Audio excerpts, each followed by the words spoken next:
உலகம் முழுவதும் நாங்கள் அமைதியை நிலைநாட்டுகிறோம். இதுவரை யாரும் கண்டிராத அளவில் போர்களை நாங்கள் தீர்த்து வருகிறோம் என அமெரிக்க அதிபர் ட்ரம்ப் தெரிவித்துள்ளார்.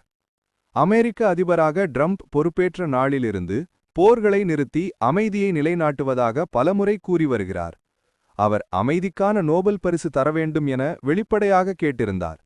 ஆனால் அவருக்கு நடப்பாண்டிற்கான அமைதிக்கான நோபல் பரிசு கிடைக்கவில்லை.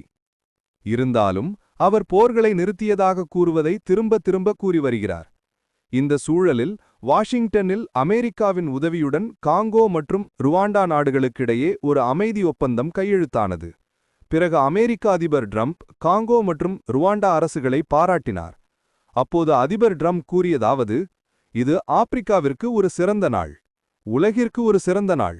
இன்று நாம் வெற்றி பெறுகிறோம். உலகம் முழுவதும் நாங்கள் அமைதியை நிலைநாட்டுகிறோம்.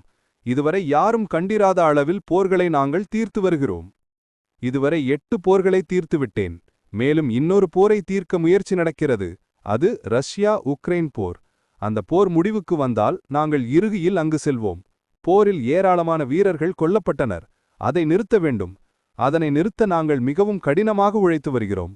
இவ்வாறு அதிபர் ட்ரம்ப் கூறியுள்ளார்.